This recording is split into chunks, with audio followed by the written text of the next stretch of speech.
Hello everyone, good morning, good evening. Welcome to another PMP Q&A session. Today we will be discussing 10 more questions, and these questions are from the latest exam content outline.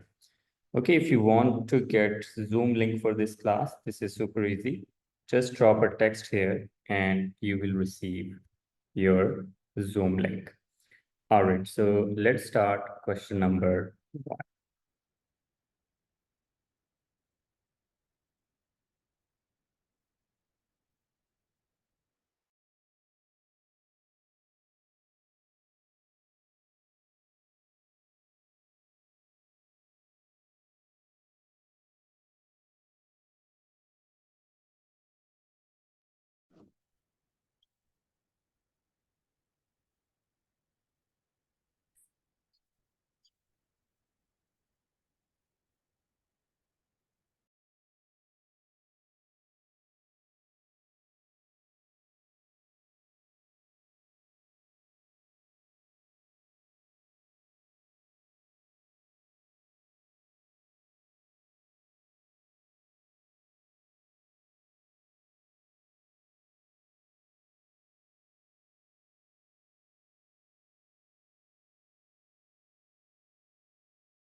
All right, Vivek, you have chosen option D and E. Yes, so much. So option A is like saying about sprint here, we are not following agile, so that option can be eliminated, not correct at all. Functional manager, like escalation is not required. It's very early stage. It's a planning stage, and there like immediately escalation is not required. So I have eliminated the option B also, and there are like team members. So individual meeting with team members who cannot work together effectively, that can be like also we are doing better in better manner with collaborative approach in option E. So other than like rather than C is like better option to have the team members meeting, and not only we are stopping at the meeting, but we are also need to find out the solutions. So option D for finding the alternate solution with the brainstorming with the team. All right, thank you. Mohan, you have chosen option C and E. I mean, the question says two team members are having disagreement, right? Leading to technical and interpersonal conflicts. What two actions would you take as a project manager to address it? Really, I think E is the first one because you got to discuss the conflict as early and urgently as possible. So that's why the E is the best answer. And then D, address the conflict during team members for the entire team. And it does not make sense to have the whole team brought in for the to address the conflict. It's really to kind of be negotiate. So C is a better option. They're basically either arranging individual meetings with the team members who cannot work together, or practically maybe negotiating with all both of them together too. So so that's why I picked C and E. All right, thank you for detailed explanation. So yes, correct answer is option C and option E. Why? It says during the planning phase of a construction project, two team members are having disagreements regarding the design and implementation of the project, leading to both technical and interpersonal conflicts. Which two actions should the PM take first to address the conflict? So option 1, plan to resolve the team members' conflict after the sprint or after the planning stage. No, we don't do that. If we have a conflict, we should handle that conflict there, right? We should not wait. It's not something where you should wait. Okay, you'll see, okay, you look into it after the sprint. So due to this afterward, this is not the right choice. Option B, discuss with the functional manager before it escalates and affects the team's performance. I mean, conflict is with the team member. There is no point of discussing this with the functional manager. Functional manager is a last resort. Right? We will be talking about it later once we talk to the team member. Arrange individual meetings. So this is what we discussed yesterday. When the conflict is between two team members, so what we will be doing, we will be talking to them individually rather than, as Mohan mentioned, there is no point of inviting the entire team member. If the conflict is between two team members, we will be talking to them, right? So arrange individual meeting with the team members who cannot work together. This looks a good choice. Address the conflict during team meeting. So we have already discussed there is no need of it. And the last is discuss the conflict early among the affected team members using a director. So correct answer is option C and E. Let's read the explanation. So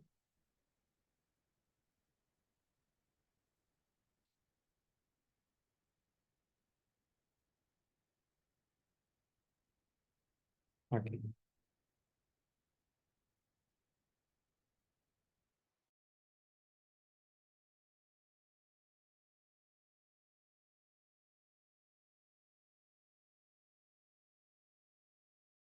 All right, next question.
All right, Mohan, you have chosen option B. I that the issue here is that the risk management plan was apparently not updated, even though the changes were made recently. So what, I guess the question is, how should the project manager have ensured proper documentation to the project? I mean, I think I took a practical approach to this. What we do in day-to-day life is basically option B, where you make the documentation update and share it via PMIS to the relevant stakeholders. Although I'm looking at it, it doesn't say that the update to the RMP or the project management plan was made. So, I mean, I guess I'm sticking to B because that seems to be the most viable option. All right, thank you, Mohan. Robin, you have chosen option B. If the updated documentation was properly stored and shared with the relevant stakeholders, then I would say this issue wouldn't have developed. That's why I chose option B. All right. Thank you for detailed explanation. Okay. Vivek, you have chosen option C. So in the question, it is never mentioned like it is not shared with the stakeholder on time, or they are not reviewing it. It's like it's outdated and no one has updated. That's the problem we need to solve. So we should engage a team member that who can take a responsibility to make the documentation up to date. All right. Thank you. Nadika, you have chosen option A.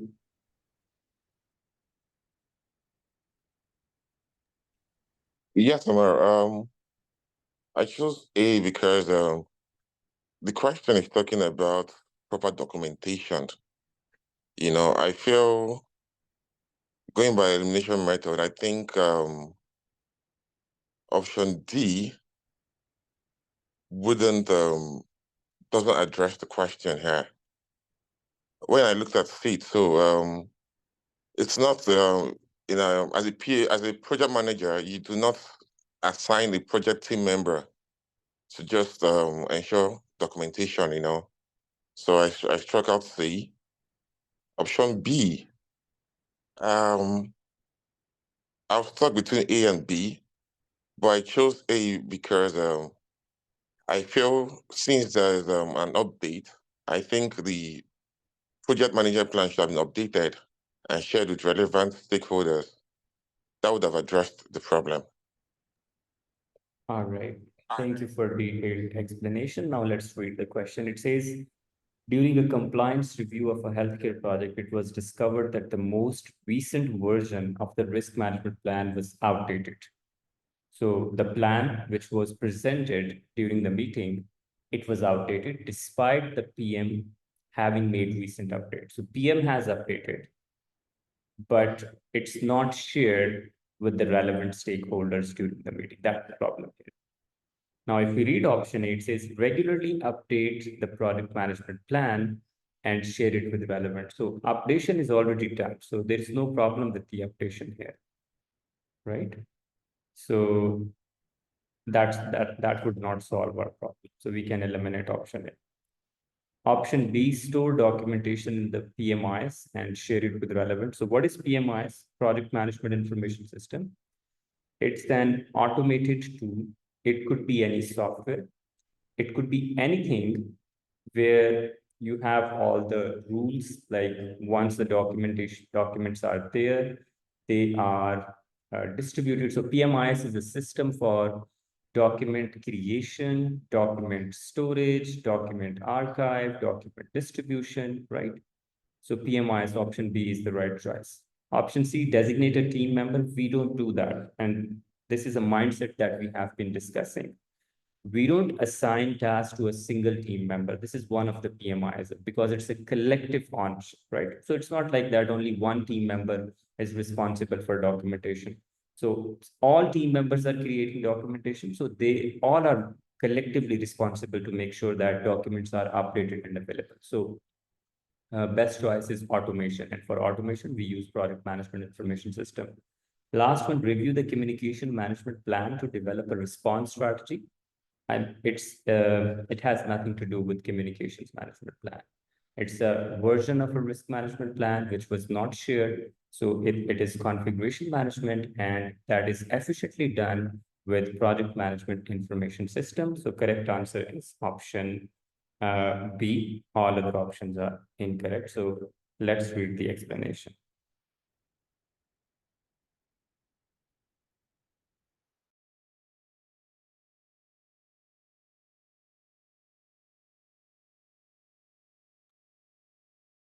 All right, next question.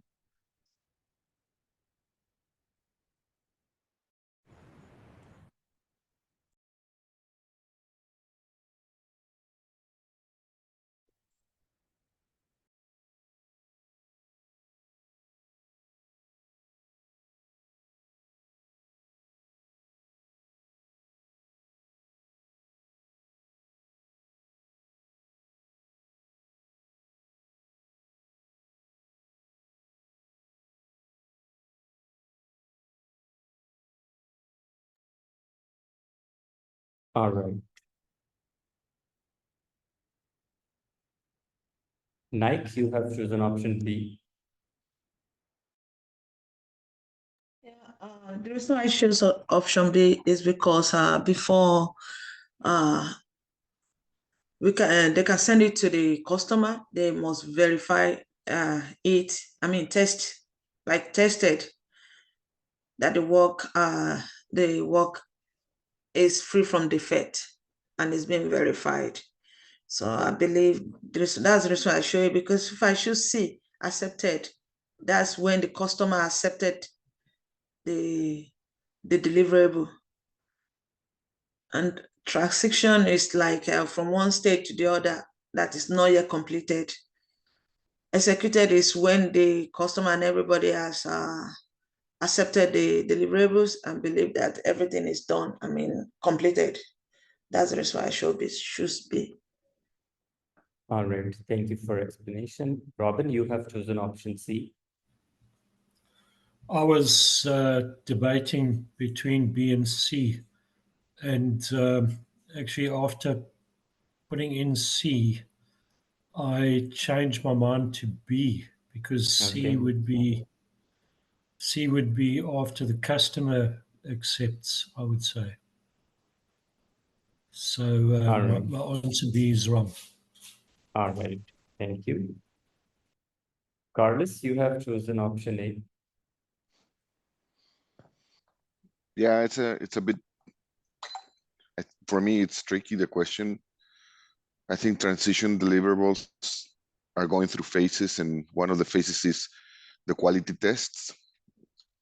Just, I haven't seen this before, but it had some logic to me. All right, thank you for explanation. Now let's see. So what we do is first we plan our deliverables, right? During the planning stage. Then we execute our deliverables, right? And then we do control quality test. So when we execute, then we make sure that quality, the deliverable is compliant with the quality requirements. So after performing this quality and testing, we verify it. So verified deliverables. Once you perform all the tests, so this is called getting verified deliverables. And after that, you send this for scope validation to the customer. So after validation, you get accepted deliverables. Once these are accepted, you close the project where deliverables are transitioned. So this is the sequence of, activities. So first you have planned deliverables, then you have developed or executed deliverables. After that, you have verified deliverables. Now, if you read the statement, it says that project team is ensuring that a deliverable is free from defects. We are making sure that deliverable is free from defects before it is sent for formal acceptance. So means before this steps, before it is accepted, we are making sure that it is free from defects. So this is called verified deliverable. So first is here, this would be the first one, this would be the second one, this would be the third one, and this is the fourth. This is the sequence of deliverables. So correct answer is option B, verified deliverables, because team members are performing tests to make sure that it is free from defects. So as a result of that, they will be getting verified or defect-free deliverables. All right, let's read the explanation.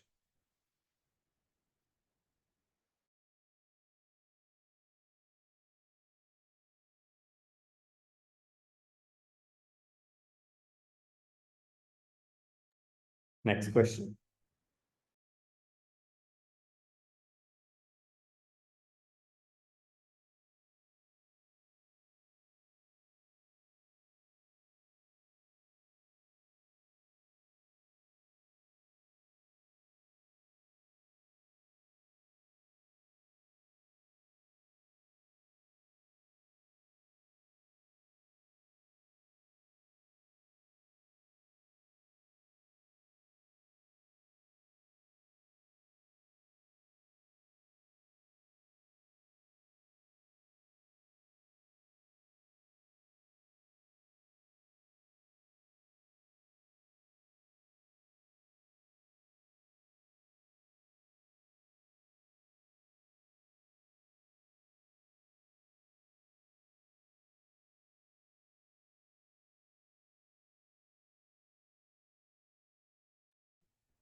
All right, Carlos, you have chosen option D. Yeah, so a cycle time variation means that they have different stages. The different stages have different start and finish cycles. So for me, the process is not balanced. That's my 2 cents on that. But all the answers have a good approach. All right, thank you. Lala, you have chosen option B. Yeah, so I thought actually I went by elimination. So I selected B, right? By comparing the time of a similar process in the project, I think since we're looking for identifying efficiencies in the process, so that would be something close to it, to be honest. And also that another good one that would stand out here, it would be finding inconsistent cycle time based on a level of importance. So C would be was my other option, but I went with B. All right, thank you. Kokila, you have chosen option D.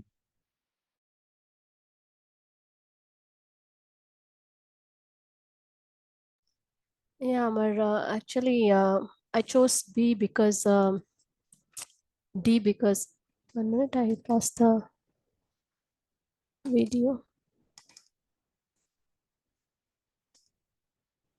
I don't know, I lost the, yeah, I got it.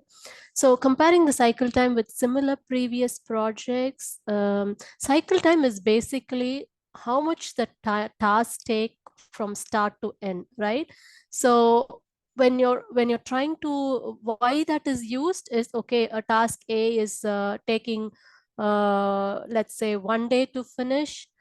The similar task, maybe there are several stages also, dev, QA and everything. The user story passed through several stages. Maybe it's stuck in QA for a long time, or it be stuck in some stage for a long time. So to improve that particular process, it's definitely helpful so that we can pass through the task in a quicker way. So that's why I chose D. All right, thank you. Robin, you have chosen option D. Yes, I found difficulty in trying to single out one of the options, but what I thought about option D is that by finding variations in cycle time, that would improve productivity. And I think that would be closest related to answering the question. So that's why I chose D. All right, thank you for detailed explanation. So yes, correct answer is option D, by finding variation in cycle time across different stages. So when we develop a product, a feature goes through different stages. Like it is planned, it is, designed, it is developed, it is tested, reviewed, right? So there are different stages. So when we compare cycle time across different stages, we can see where the deliverable is taking more time, right? And that's where we can do some sort of optimization. So correct answer is option D. Option A, by comparing the cycle time with similar previous project, that could be helpful, but the best choice is if you compare it within the current project, right? If you compare it within the current project to see across different stages.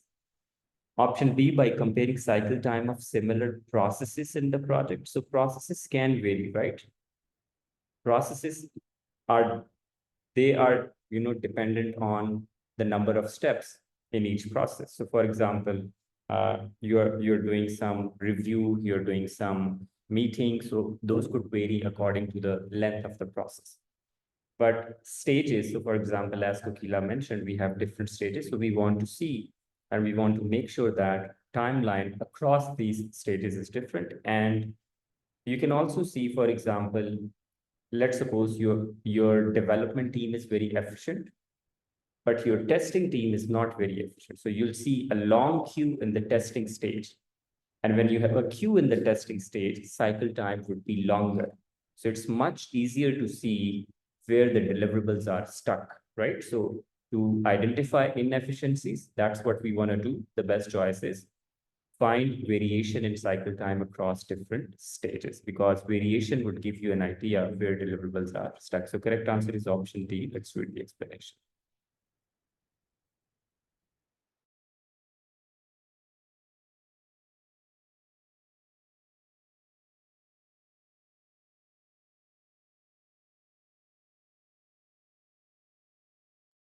Next question.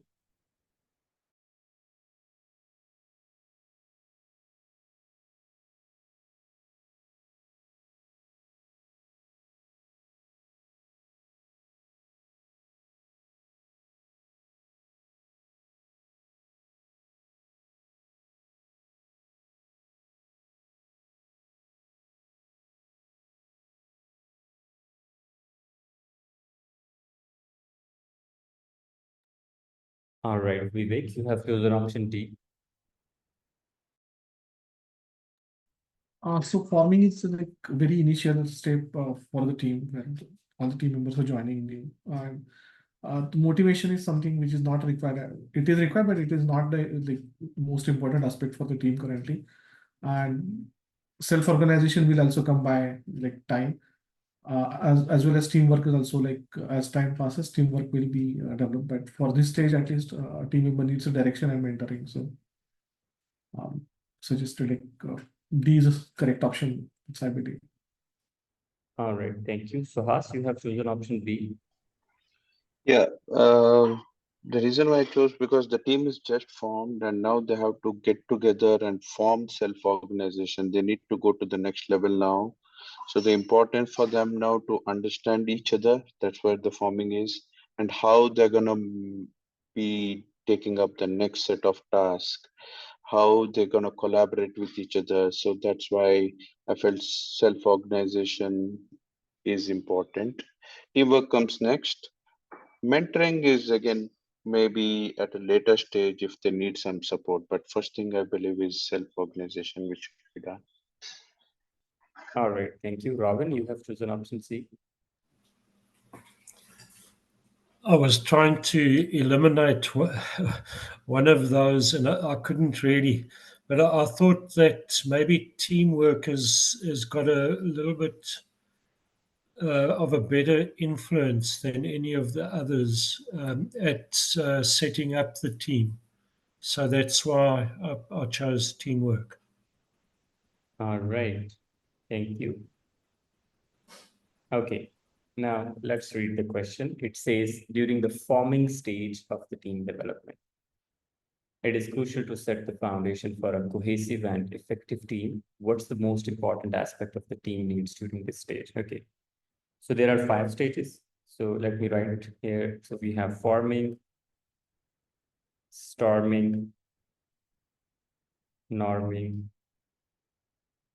performing, and the last one is adjournment.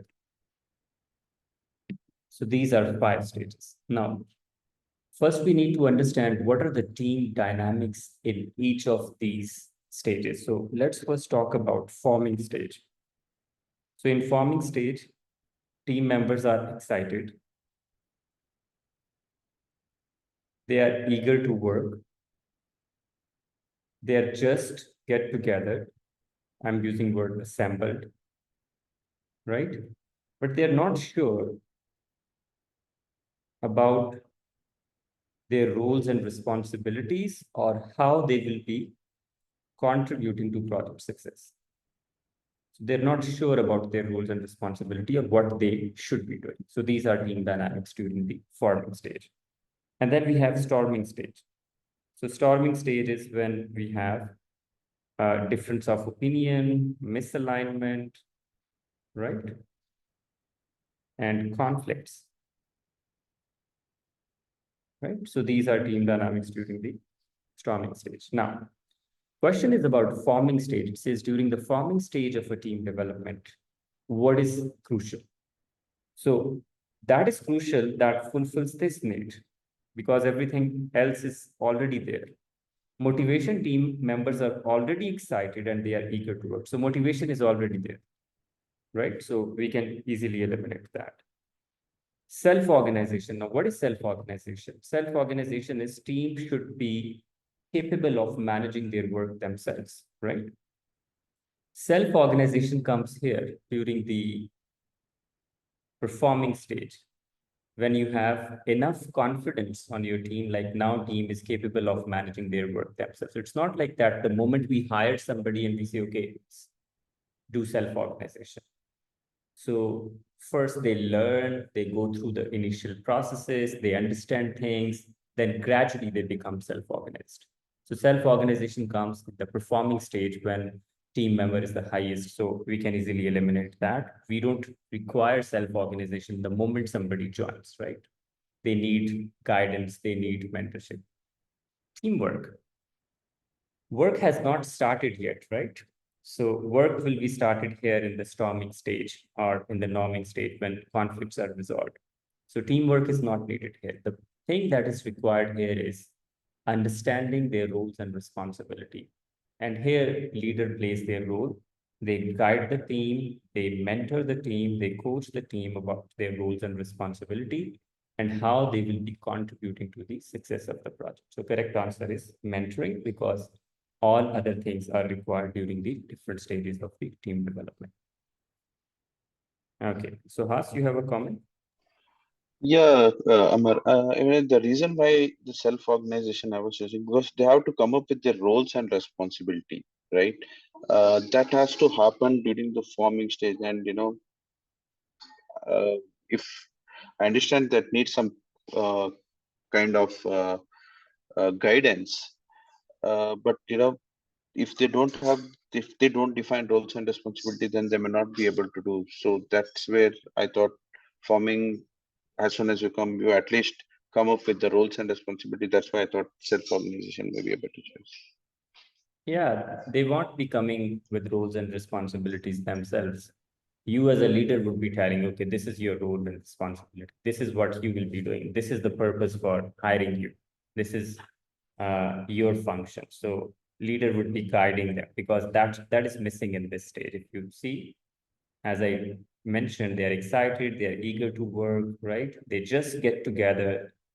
They are confused, they are clueless, they are not sure about how they will be performing the work, what's their role and responsibility. So you need to provide whatever is missing at that stage. Something that is missing is understanding about their contribution.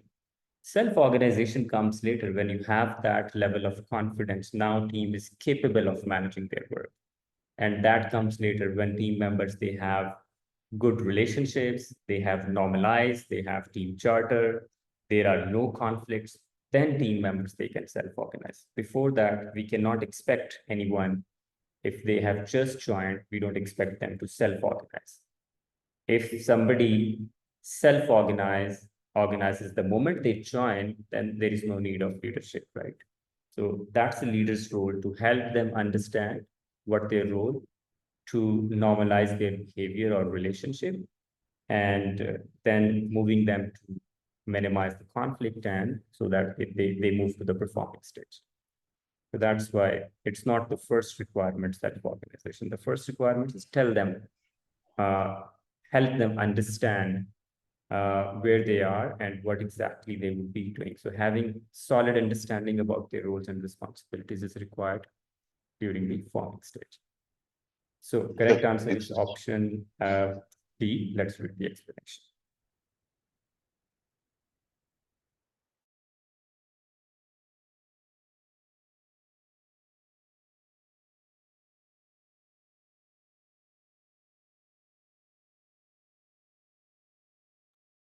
All right, next question.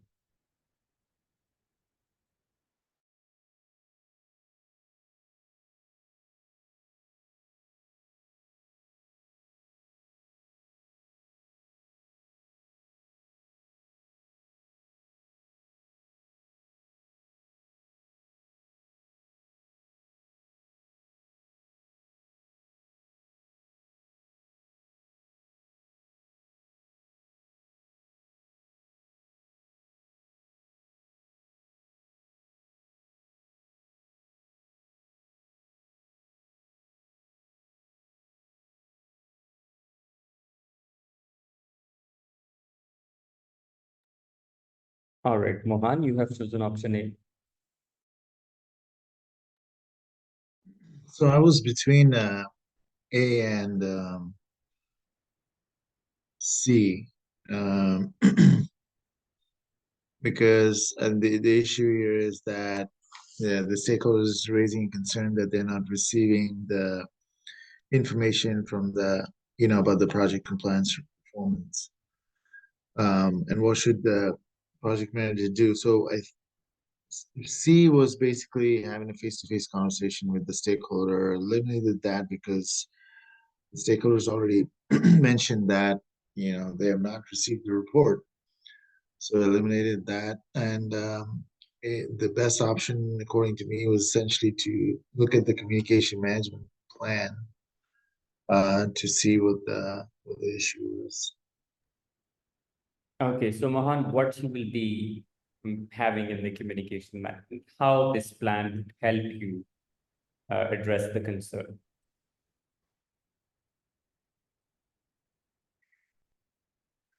Yeah, I think, yeah, I mean, that's a valid point because communication management plan is basically a how to document. It doesn't have essentially the stakeholders' names and the mode of communication, etc.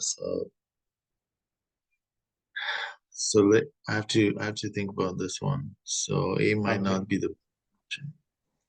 All right, thank you. Basma, you have chosen option D.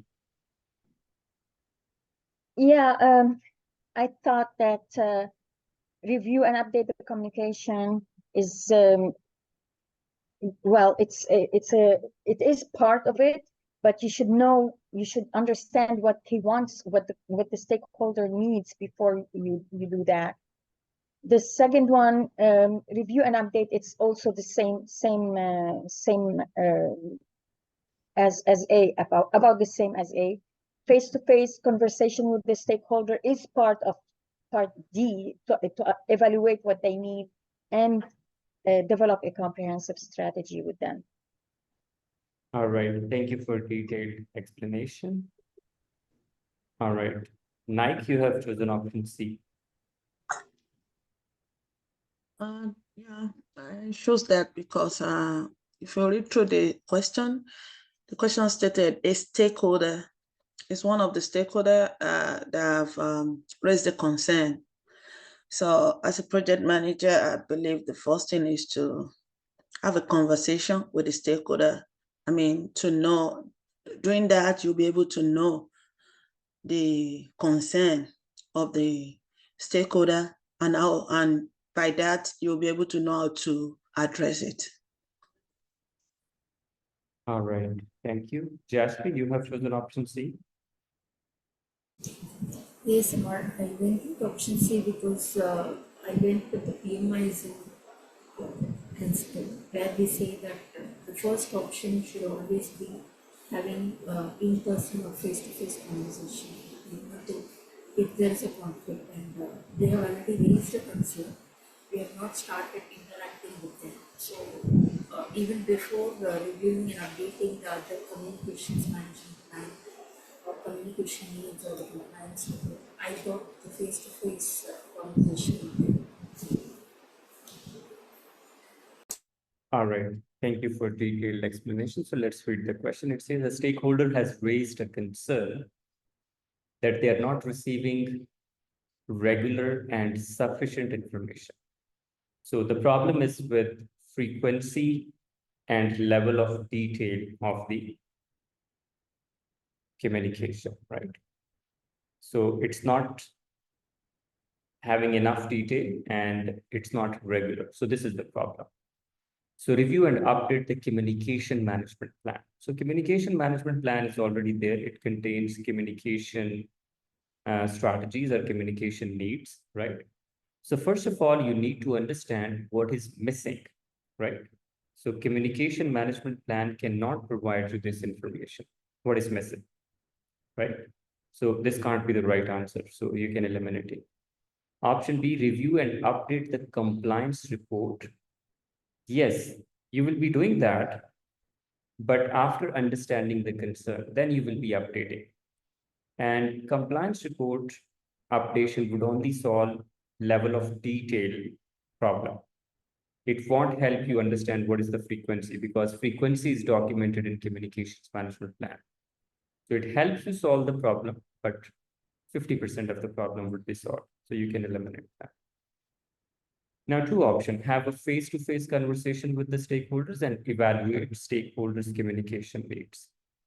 So yes, ultimately, we will be evaluating stakeholders' communication needs because once we understand the needs, only then we can do that. But the best way to understand communication needs is have face-to-face conversation. So we want to understand stakeholders' concern, right? We want to understand what is missing, and the best way to do is to have a face-to-face conversation with the stakeholder. So what should the PM do first? PM should have a face-to-face conversation with the stakeholder to understand their concern, like what is missing. And then, of course, you will be reviewing other documents and updating. So correct answer is option C. Let's read the explanation.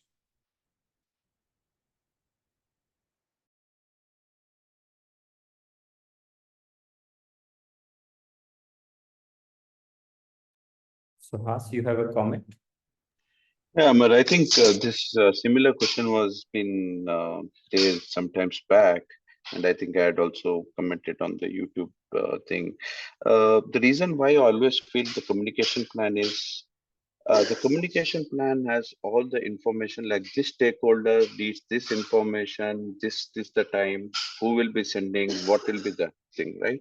And that's where the communication plan is. And the concern here is he's not receiving it, right?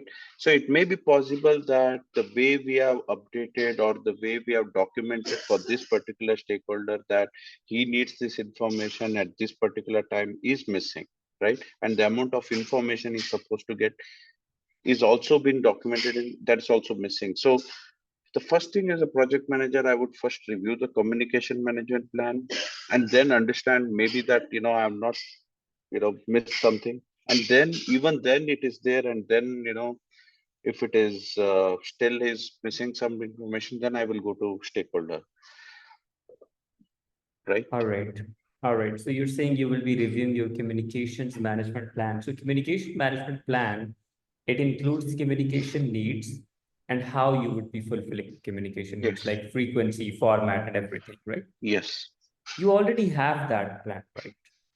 So what you need to do, you need to understand what is missing, right? That's the ultimate goal. You understand that?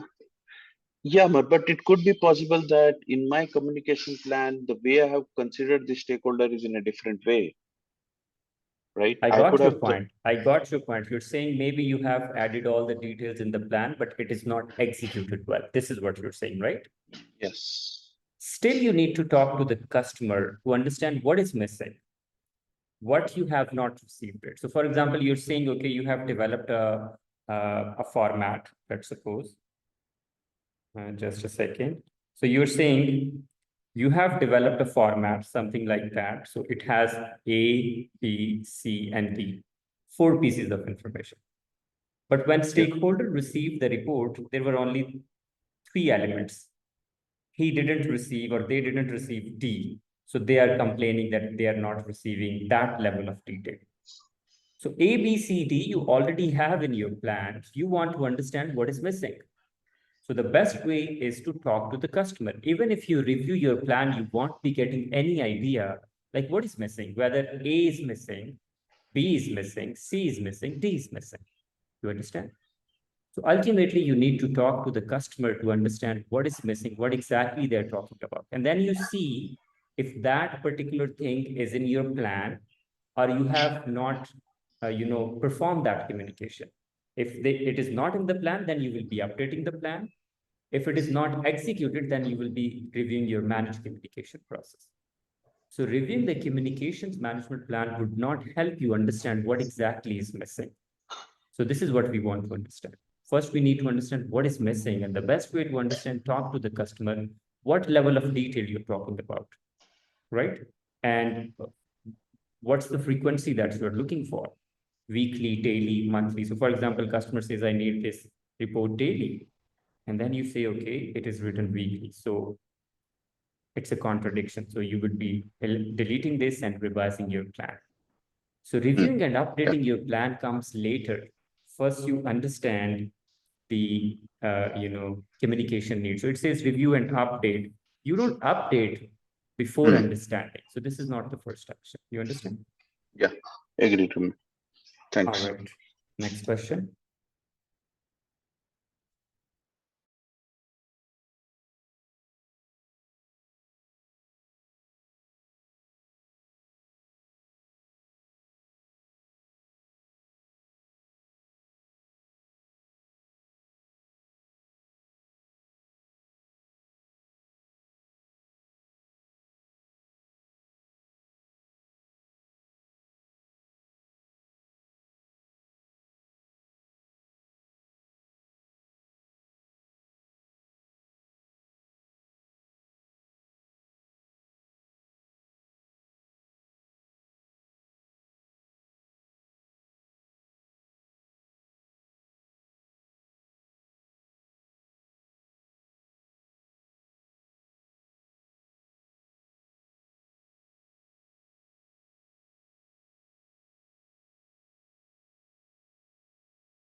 All right.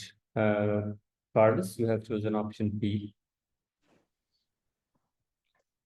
Yeah, I'm a little bit confused about this one, but by elimination, maybe I didn't do a good job, but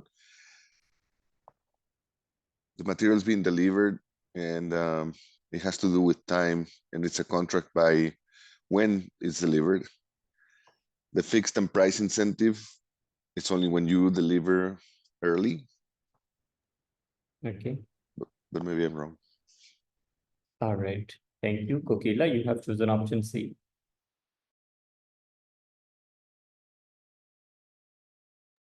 Yeah, Amar. So this is a guess basically, because I'm no for time and material. It's not the case because you have a limited time and the requirements are less. That's when you go there. Fixed price economics price adjustment is when you have some economic changes like inflation and that. So I eliminated B and D. So graduated fixed price contract and fixed price incentive fee was between them. I chose fixed price incentive fee because if they finish early, they get an incentive fee. All right. Thank you. Mohan, you have Maybe chosen option. graduated fixed price because it says when you don't deliver, you have a lower rate. So yeah, so minus C. All Thank you. right. Thank you. Mohan, you have chosen option D. Yeah, I'm a little lost in this one, but basically, there's three options, and there's the rates, with different rates, right, in different tiers. To me, this is basically a straightforward time and material contract, where you have the different options of, if they meet the deliverables, then this is the rate. If it is the nominal, then this is the rate, and then if it's if it is delivered late, then the seller gets paid a lower rate. So I felt like this was basically a time and material contract. All right. Thank you. Vivek, you have chosen option A.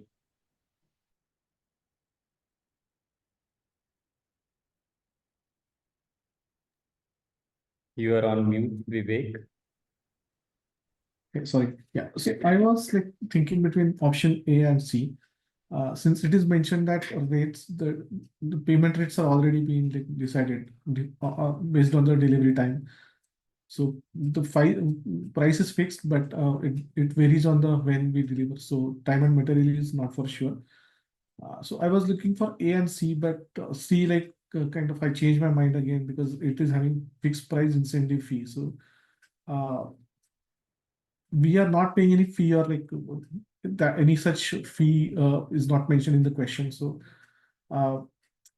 as and when we deliver on time or before time, we are getting some extra benefits, and that's why like inclined toward option A, that graduated fixed price. So based on the performance, we can get paid accordingly. All right. Thank you for detailed explanation. So let's read the question. It says a customer has a contract with a seller that includes different payment rates. Number one, different payment rates based on the delivery time or based on performance. If the contract is delivered on time, the seller receives a standard rate. However, if the contract is delivered early, the seller is paid at a higher rate and the vice versa. If the contract is delivered late, the seller is paid at a lower rate. So we have three different rates, right? The customer benefits from early completion and may save money. Okay, what is this? Let's start from this one, D. So it says fixed price, economic price adjustment. So we have different rates in fixed price, economic price adjustment, but that's not based on performance. That's based on economic situation. That's based on inflation. So if prices of the raw material or all the input, it goes up, then we will be paying more. And if the price goes down, we will be paying less. So that is, you have a fixed price. Let's suppose you agree we will be paying $50 per unit. let's suppose. But in the market, if the price goes up to 60, you will be paying 60. If it goes down to 40, you will be paying 40. So it has nothing to do with delivery timeline or performance. So you have different rates, but those rates are linked with economic situation. That's why we have economic prices. You adjust price based on economic circumstances. So we can eliminate D as it is not performance based. Fixed price incentive fee. So we say, okay, we will be paying a fixed price, let's suppose $50,000 plus an incentive if you complete the project earlier, or if you complete the project in that particular cost threshold. So we don't have different rates. We have an incentive or a kind of bonus or award. If the project is completed earlier, we will be paying an additional fee as a reward, right? So for example, we say, okay, we will be paying 5,000. Now, we don't have different rates here. We have fixed price and we have an incentive. So this can't be the option as stated in the question statement. Time and material contract. Time and material contract. So for example, time-based contract, what is that? So for example, we agree on a rate, let's suppose $200 per hour. This is time-based contract. It doesn't have any provision regarding change in the rate. So we agree, okay, if you spend 100 hours, we will be multiplying 100 with 200, and we will be paying $200,000. So we will be paying based on the actual time spent on the projects, and we agree on a fixed rate at the start of the project. So there is no provision for different payment rates. Correct answer is option A. In graduated fixed price adjustment, we have different rates. So we say if project is completed on time, so let me go back, I have added an example here. So it says if project is completed earlier, right? Early completion, we will be paying $110 per hour for 900 hours. So total would be $99,000. If it is on time, rate would be a little less, $100, and time would go up. So it's 1,000. If it is late, then rate would go down. So here we have an incentive for the seller to complete the project earlier. Because once they complete the project earlier, their profit margins are higher. You understand, everybody? So, and on the other hand, we punish the vendor. If they complete the project late, the rate would be lower, their profit margin would go down. So this is called graduated fixed price adjustment, where we agree on a fixed price if the project is completed on time, as in this case, if they complete the project in 1,000 hours, we will be paying $100 per hour. So total would be $100,000. However, if they delay it $90, so total hours would be 1,200, let's suppose, and they will be getting 180. Although they're getting more money, but the margin has gone down. So they're just getting $90 per hour. But if they complete the project earlier, their margin is higher, they are getting $110 as because of they complete the project earlier. So correct answer is option A, graduated fixed price adjustment. Please read the explanation.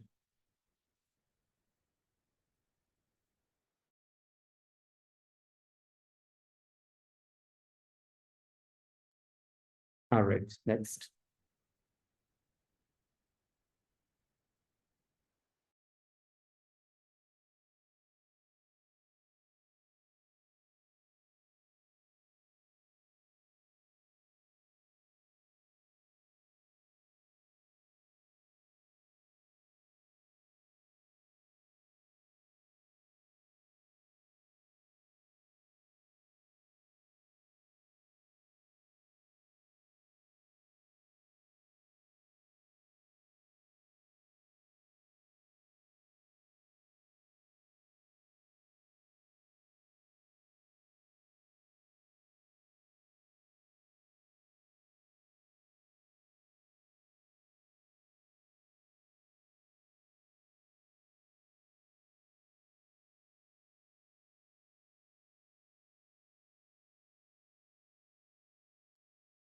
All right. Onatika, you have chosen option C.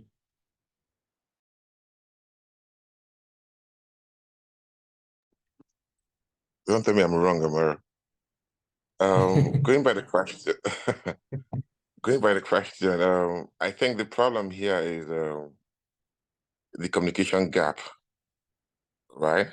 And it Yes. has decreased team's performance. So when I went through the options, option C seems to be the only option that addresses the gap in communication. Since they now work remote, I think it's necessary to come up with information agitators that would ensure regular communication with team members. That should address the problem. A, B, and D doesn't, in my opinion. All right. Thank you. Robin, you have chosen option C. Yes, I agree with that explanation. By making known making the information known to everybody and communicating that, I think would be the best option. I don't think any of the others actually cover that. All right. So that's All right. Thank you. Vivek, you have chosen option A. So option C is like talking about information radiators, which is one-way communication with information radiators as a dashboard. There is no communication, bilateral communication. It's like only passive communication. So just remove that option. B is asking about the KPIs and here like we are not like the problem is not the KPI performance or improvement. The communication should be improved, and asking contractor to solve problem, that is something project manager will do, but it may take time and not immediately give any solution. So project manager should look for the other options to resolve obstacles and like to improve the team's performance. That's why I said they choose an option A. All right. Thank you for explanation. Nike, you have chosen option B. Oh yes. The reason why I find it difficult to choose option C is because if you are talking about information radiators, because it's what I got a little understand about that, is something that is going to be placed in a specific area. I mean, that on site where everybody can be able to see and to see and evaluate the progress of the work of the project. And it's not some except they have to use the one that is I mean, like Kanban board or in Scrum Master and in Scrum, just to see that the performance of each individual team member are being measured, and that's why I decided to go with B, because that way the key performance indicator help to monitor the performance of each team member. But the last sentence there is what is I'm not totally in line with. I mean, to convince the contractor to engage the team, because it's not the work of the contractor to engage the team, but it's just the first part of the answer. That's why I picked it. I know I'm not that totally confused about it myself.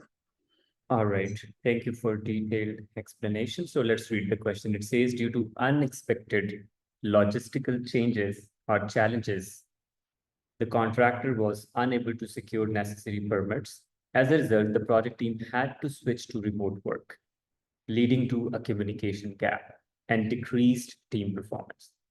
So due to remote work, it leads to communication gap and decreased team performance. What should the PM do to address the issue? Now let's read the options. Continuously evaluate and eliminate obstacles hindering the team's performance. Okay. If we talk about PMIism, so what is PMIism? Is first evaluate the situation. So from that perspective, this option makes some sense, but couldn't be the right answer. So it says continuously evaluate. So there is a change. As a result of change, you would be evaluating the situation And whatever obstacles are, you would be eliminating them to improve the performance. So it makes some sense, but let's park it. Option B, develop KPIs and convince the contractor to engage the team. How KPIs would be helpful in this situation? We're not talking about we don't have performance indicators or there is something wrong with indicators. Our team members are performing well. There is something wrong with the monitoring thing, right? So we have no idea about it. So how KPIs would be helpful in minimizing the communication gap? It's not related with that. KPIs, they come later once you develop the strategies. Okay, this is how we will be communicating, and KPIs are for monitoring purposes. Option C, use information radiators to ensure regular communication with the team members. That could be the right choice. Information radiators. What's the information radiators? Anything that radiates information, anything that provides information. So normally, the concept of information radiators initiated with physical boards. So for example, you're working in a room in a co-location space. So rather than I go to you and ask, okay, what's the next task? What's the progress? So we have some board that is placed on a wall, and I can see just by looking at it, because it is radiating information. It is continuously providing information. So that's for co-located teams. But now we have digital information radiators as well. So for example, you have digital Kanban board, you have digital dashboard. So that is helpful. But the problem here is not that, just they need information radiators. I think Vivek mentioned it's a passive way of communication. It's a one-way communication. You're just getting information. But the problem is communication gap. Communication is a two-way, stream. It's not just you are receiving information, you need to provide information. So option C does not address the problem holistically. It addresses one side of the problem. And also we are not sure if they're already using it or they're not using it. So there is no problem with regards to information radiators, and it doesn't solve the entire problem. Option D, ask the contractor to solve the problem because it's a contractual. No, we don't do that. So correct answer is option A, continuously evaluate and eliminate any obstacle regarding communication gap and team performance because of change in circumstances. So when you have changed circumstances, you need to evaluate the situation, you need to understand, and then come up with the solution. So correct answer is option A. Let's read the explanation.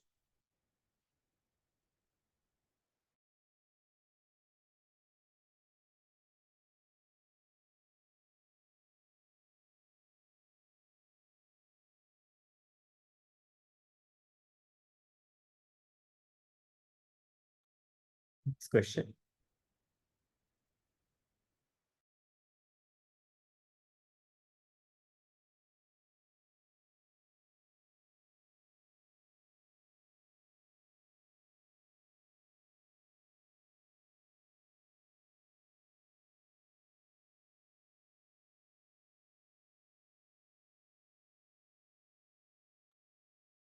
All right, Mohan, you have chosen option B. Yeah, so I thought that whatever is in the WBS is basically in the scope. That's why I pick the 100% rule. All right, but how this would help you determine the size of a work package? The problem is with the size of work package. So for example, what's the question? If we read it, it says, this is your total project scope, and you need to decompose this in control accounts and work packages. So let's suppose these are the work packages. I'm not trying. So this is work package A, work package B, work package C, and work package D. Now, question is, what should be the appropriate size of all of these work packages? So 100% rule, it makes sense, but 100% rule says the WBS contains 100% of the scope. It doesn't talk about the sizes of the work packages. Mohan, does it make sense? You understand? Yes, I misunderstood the question. It's No, I don't. So appropriate size of the work package. it's okay. You think about it. Let's talk to Lala. Lala, you have chosen option C. Yeah, I chose C. I thought it was the 80-20, but I was confusing myself with something else. I think it's actually I'm changing to A. It's 8 to 80 rules for work package sizing. So I think it's What is option A. 8 to 80 rule? How it is relevant? This when you break down the WPS, right? So how would be this? What would be the size of those work packages? You would I remember you went through this in the class and you were doing the drawing on it, so that's when it clicked to me. And there was another thing about the 80-20 rules, but then yeah, I really don't exactly know how you came up with that, but I remember when you were drawing that. All right. Thank you for explanation. So this could be something new to you. So let's read the question. It says team members are unsure about the appropriate sizes of work package. So the problem is appropriate sizes, right? So 880 rule, we'll be talking about that. 100% rule, I have already explained. What is 100% rule? Work breakdown structure should contain 100% of the work. So that is 100%. So it talks about the overall work. This won't help us determine sizes of work packages. 80-20 rule. This is also called Pareto rule. Remember, we talked about that in the quality section, like 80% of the problems are because of 20% of causes. It has nothing to do with sizes of work breakdown or work packages. So we can eliminate that. So it is Pareto rule for problem identification and root cause analysis. 50-50 rule, there is no 50-50 rule. So correct answer is 880 rule. What is 880 rule? 880 rule says a size of a work package should not be less than 8 hours and it shouldn't be more than 80 hours. So this is 880 rule. The minimum size should be 8 hours, the maximum should be, so it defines the range. So the question is team members are not sure about the appropriate sizes of work package. So any rule that could be helpful in this situation is 880 rule.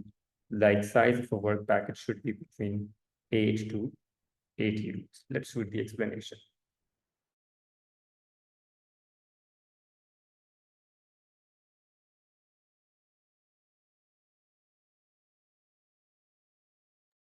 Next question.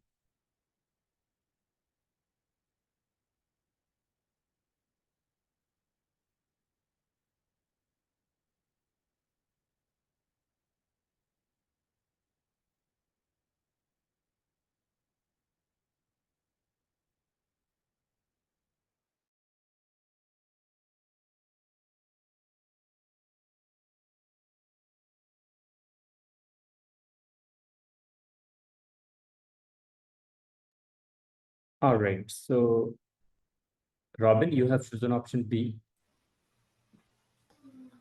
Yes, I thought that if you look at the other options, it's pretty thin on the stakeholder will be away, he's gone to an important meeting. It's not going to be worth anything, him getting involved before the meeting. So I thought that the best solution is for the team to decide what they needed to decide and to inform the stakeholder of the outcome.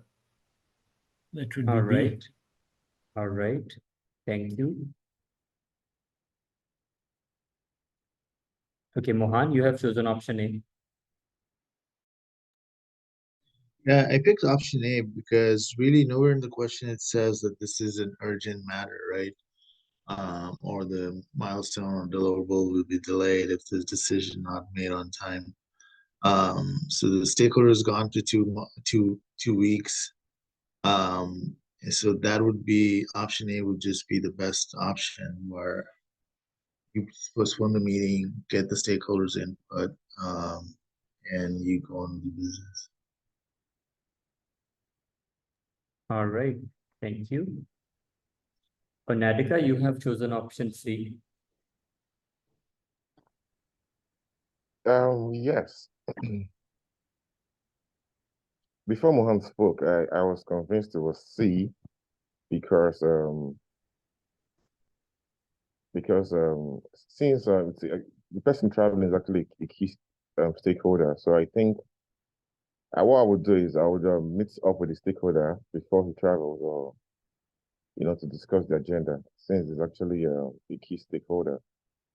But after Mohan spoke, postponing the meeting could be an option too, since he's a key stakeholder and you need him to be available for the meeting, and he's just going to be away for just 2 weeks. So I would probably change my answer to A.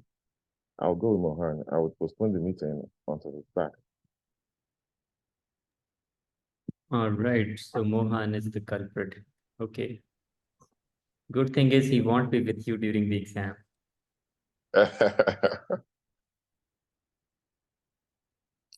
All right. Nikki, you have chosen option C.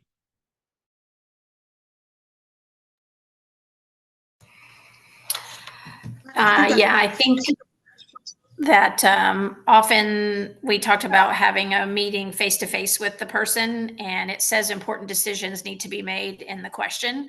So I guess if you were to have a meeting with the stakeholder before they left, you could get his views if he had the agenda, so he would have some input in. At least maybe you would have his notes and to say, hey, these are my opinions about the important decisions, so that at least his input could be given to the other stakeholders so they could make an informed decision without him there, but still having his input into the meeting. And so that way it didn't seem like it was a good idea to me to postpone if they were making important decisions. They didn't say that they were, like they have to decide tomorrow, but it did say important. So and I didn't think, I guess possibly you could have him send his views in writing beforehand, but I felt like a face-to-face is always the better way. So that's why I went with C. All right. Thank you for the explanation. Probably you explained better than me.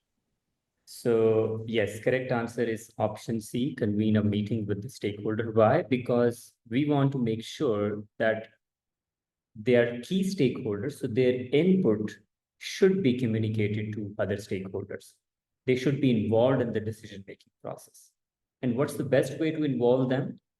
Is to have a meeting with them, discuss the agenda, understand their point of view, and incorporate in the meeting and discuss with others.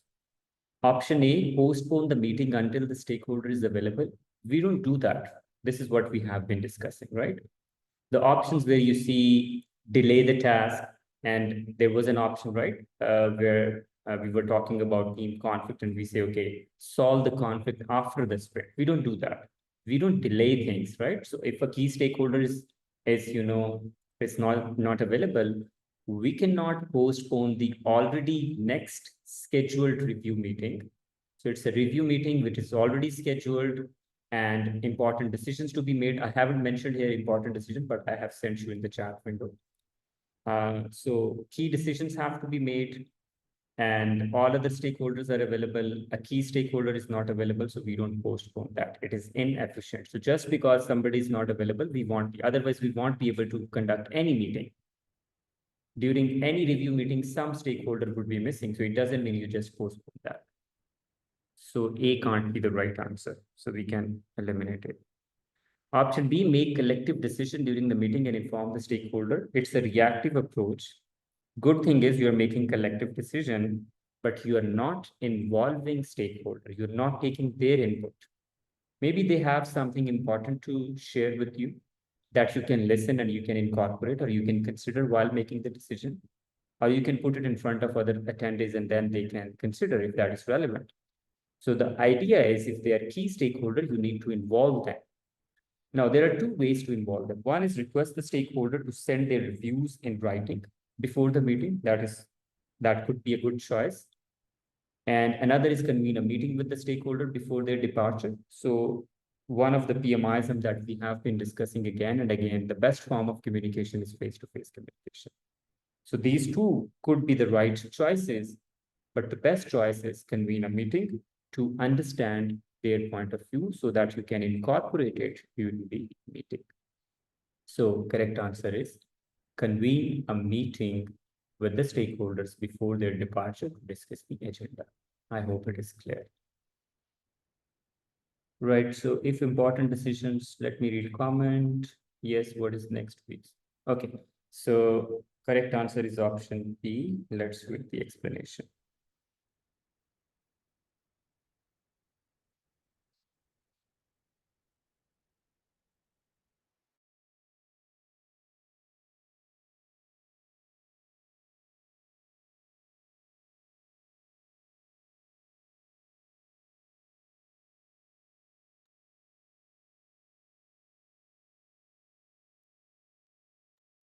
There is one comment, but would the stakeholder, they have all the information to make the decision, right? This is what we will be discussing. We are discussing the agenda with them, right? We're discussing the agenda. Okay, these are the 5 items that we are going to talk about. So if you have any input, please let us know. Mohan, is it clear? Yeah, it's just counterintuitive because like the meeting is 2 weeks later and the stakeholder won't have all the information. You know, I understand what you're saying in terms of the agenda, but I mean, if practically in decision making, right, you need data to have some decisions. So to me, there was not enough in the question that said that, oh, I mean, even though it states that the meeting is scheduled, but really there are meetings scheduled, but how does it overall impact the timelines? But I understand what you're saying. All right, so you're saying they won't be having information. What sort of information they need? What sort of data they need? So for I mean, example, if it's a review meeting, I mean, to me, if it's a review meeting, then there has to be some information that each stakeholder would need to review before they make a decision. Yeah, that is correct. And this is what we will be doing. We will be discussing the agenda with them, right? And in the meeting, we will be providing whatever information we have, or if they have any question, we can clarify in the meeting. So that's why we went with option C rather than D. We're just asking, okay, give us your point of view in writing. So we are having a conversation. We are discussing, okay, these are the agenda points. If you have anything to say, just let us know. So just to make sure that they are involved in the process. So the best choice out of all 4 options is to have their involvement. So that's why we chose option C. Okay. So we limit to the information that is provided in the question, and we try to find the best choice among the available options. So yes, there could be the best choice is if the meeting is important, tell them to delay their visit or something like that. Or there could be another option, have an online meeting with them, have a Zoom, right? This is what we do these days. But that's not an option. There could be other effective solutions, but we stick to the options which are available in the question. All right, everybody. So we are done with today's session. Just mention your score in the chat window.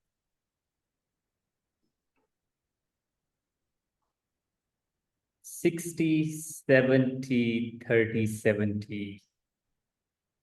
Not good. 60, 50. Okay, 50%, 5 out of 9 means 60%. So most of you are around 60, 70%. Couple of you are less than 50%. So don't worry about it. But today's mock test was relatively easier. And also you don't need much understanding of terminologies because it was more like having understanding about how you do things. So it could be because of overthinking as well. Sometimes we overanalyze an option. So you go back and review like what's the reason behind picking the wrong option. Maybe that could be helpful to you. Also, my next course is starting on 10th of August. So those who would be watching on YouTube, they can contact here to get details. So, all right. That's all, everybody. I'll see you tomorrow with an interesting lesson. Take care. Bye. Thank you, Amar. Thank you.